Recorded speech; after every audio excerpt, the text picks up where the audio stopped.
Mandate कर दिया है सुई को।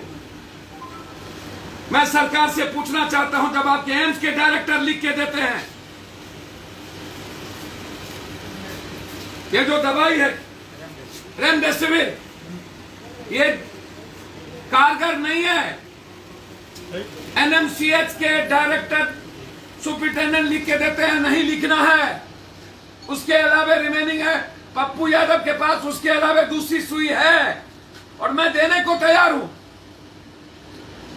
लेकिन एक भी डॉक्टर रेमडेसिविर के अलावा दूसरा सुई का नाम नहीं लिख रहा,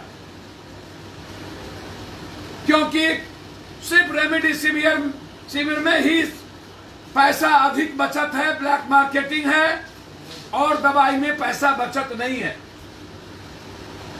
जो एजेंसी है या जो सिप्ला के कुछ लोग हैं और जिसकी यहां सीएनएफ लिया हुआ है जो लोग, उनसे मिलकर और कुछ पदाधिकारी की गठबंधन से पूरा आउट ऑफ ब्लैक मार्केटिंग हो गई। जिस अस्पताल को दिया जा रहा है वह अस्पताल के लोग भी उसको ब्लैक मार्केटिंग में दे रहे हैं और वो सुई पड़ रहा है या नहीं पड़ रहा है उसके अटेंडेंट नहीं है और कह दिया जा रहा है कि सुई दे दी गई।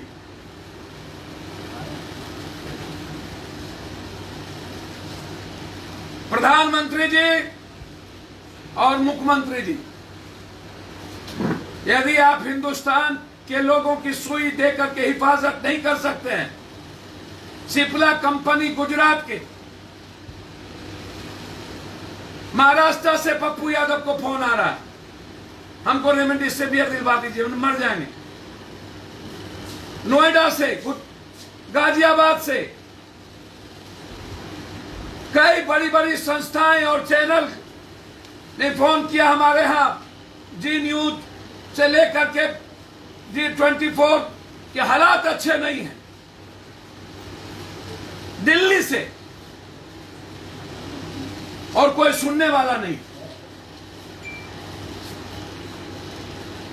सुई रहते हुए अस्पताल में सुई नहीं पड़ता है पेशेंट को। एनएमसीएच की स्थिति त्राहिमाम है और वहां ऑक्सीजन भी रात में जो ऑक्सीजन भर के आता है वो ऑक्सीजन गायब हो जाता है, खाली जो सिलेंडर है उसको लगा दिए जाते हैं ऑक्सीजन लगाकर। एक भी सीनियर डॉक्टर भीतर नहीं जाता है एनएमसीएच के अंदर, एक भी सीनियर डॉक्टर।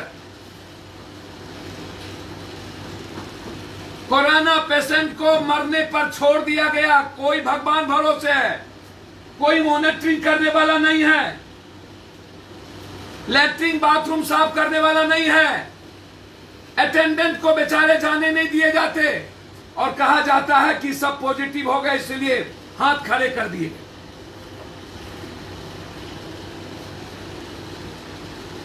पटना में ऑक्सीजन, जहां पर प्राइवेट घरों में जरूरत है वहां पर अविलंब मैंने कहा कि ऑक्सीजन के लिए मरने को नहीं देंगे।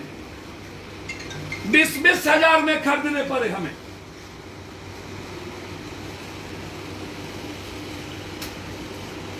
$11,000 में छोटा, 20,000 में बड़ा।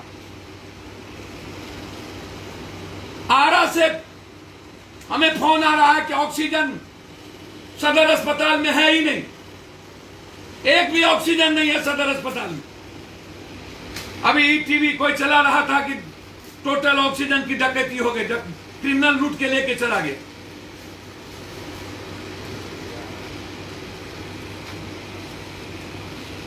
पूरा जो जीएम रोड है, पूरा जीएम रोड के अगल बगल पूरी रेमडेसिविर दवाई की ब्लैक मार्केटिंग,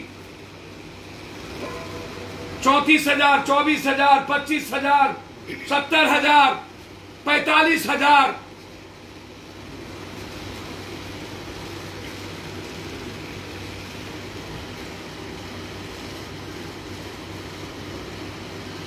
नेपाल से लगभग 10, साढ़े 10,000 रुपया पर पीस हमें वहां से मंगाना पड़ा। भाई क्या है, 20,000 से ज्यादा, इसको समझिएगा, आपके पेशेंट हो चुके हैं बिहार में, और बेड 3,000 भी नहीं है, तो पेशेंट की स्थिति क्या है?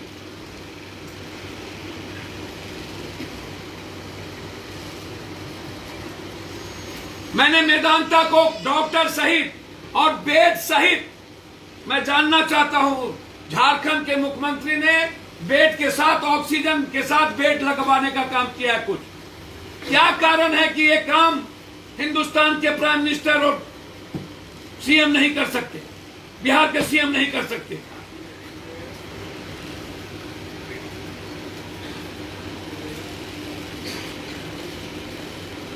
और जब WHO से लेकर लगभग भारत के डॉक्टर ने कहा है रेमडेसिविर 80-85% रिमेनिंग नहीं है, डॉक्टर तेहरान, सभी लोगों ने, फिर डॉक्टर साहब लोग क्यों लिख रहे हैं रेमडेसिविर? और दवाई जान रक्षक है वो क्यों नहीं लिख रहे हैं? मेरे पास है अभी मिनिमम 200 से ज्यादा पीस अन दवाई, सुई, ताकि वो लोगों की जरूरत जान बचा सके। अब लोग सीधा हमको रेमडेसिविर मांग रहे, कहां से दिया जाए भाई?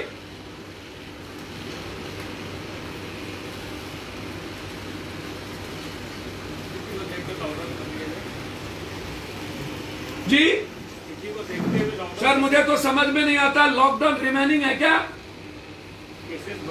लॉकडाउन तब लगती है जब जबरदस्ती लोगों को बंद कर नेताओं को और व्यवस्था को मनमानी करने का, लूटने की खुली छूट की मन हो।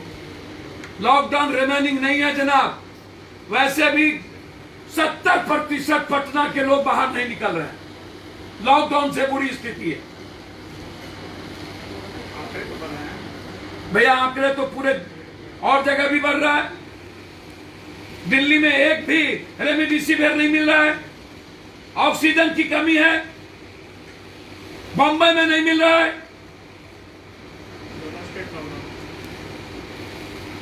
पूरे देश में यदि एक दो स्टेट कर्फ्यू लगाया है 4 दिन 6 दिनों के लिए, तो बिहार में आप सचेत क्यों नहीं हो रहे?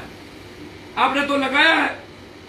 मेरा सवाल है दवाई से, और कुछ लोगों का सवाल है लॉकडाउन से। मुझे तो समझ में नहीं आती, लॉकडाउन से आदमी कैसे बचेंगे? उनको दवाई जरूरत है बेड की, और बेड नहीं है। उनको जरूरत है ऑक्सीजन की, वो ऑक्सीजन नहीं है। और मैं बार बार कह रहा हूं, ये एम्बुलेंस वाले की माफियागिरी को रोकिए, नहीं तो हमारे युवा और छात्र भी एम्बुलेंस के खिलाफ 24,000 रुपया एक अस्पताल से दूसरे अस्पताल ले जाने के लिए, 24,000 मेरे सामने में लिया।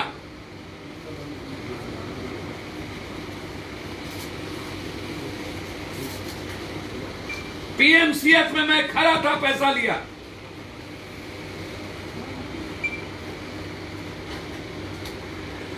बिल्कुल कोलैप्स।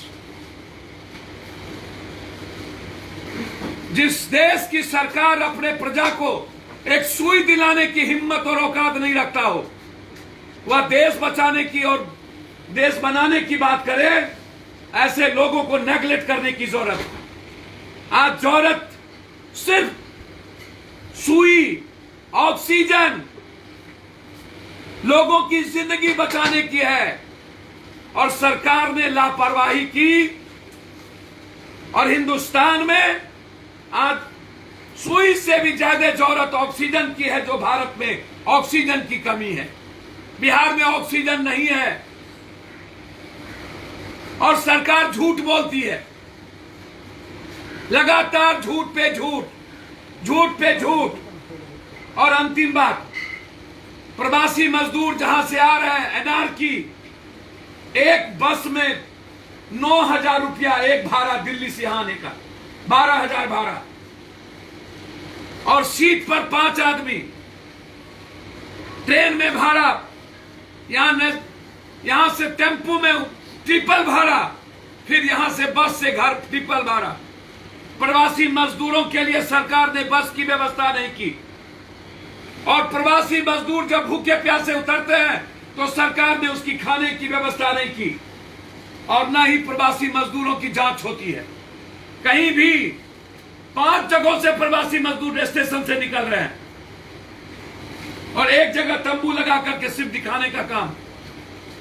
यह सरकार 75 लाख रुपया जो कह रही है, या अपने पार्टी फंड में या नेताओं के फंड में देंगे, या 75 लाख रुपया हर जिलों में ऊंट के मुंह में जीवे का फोड़न, और उसमें भी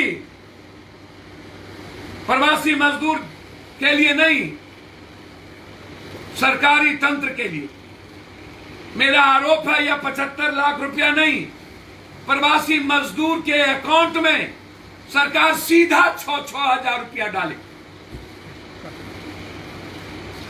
कोई खाने की व्यवस्था नहीं, कुछ मत करिए, आप 6,000 रुपया मजदूर के अकाउंट में डालिए। यह मेरा डिमांड है।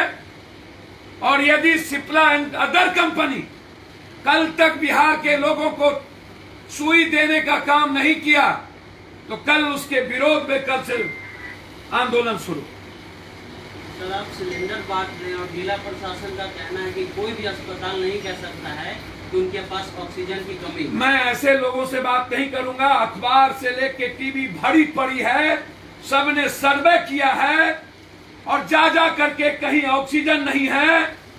मेरे इस पर ऑक्सीजन के लिए आते हैं, मैं नहीं कह रहा हूं, अखबार के रिपोर्टर, टीवी चैनल के रिपोर्टर एक अस्पताल जाकर के जांच किया है। और मैं कल ऑक्सीजन के लिए शाम में गया, सभी जगह कहीं ऑक्सीजन नहीं। सर, डीडीसी के रिची पांडे, इनका कहना है कि जिलाधिकारी के निर्देश पर जो है कोई अस्पताल अब नहीं कर सकता है कि हमारे पास ऑक्सीजन। ये वो सही बोल रहे हैं कि अखबार और रिपोर्टर और आम आदमी सब झूठ बोल रहा है। ये तय करने की जिम्मेदारी आम आदमी की है। और अस्पताल से वालों ने सीधा बोल दिया है कि हमको चाहिए 50, 100 और हमको मिलता है 10, और वो 6-4 घंटे में समाप्त हो जाता है। स्थिति यह होती है कि हमको पेशेंट को मरने का डर होता है।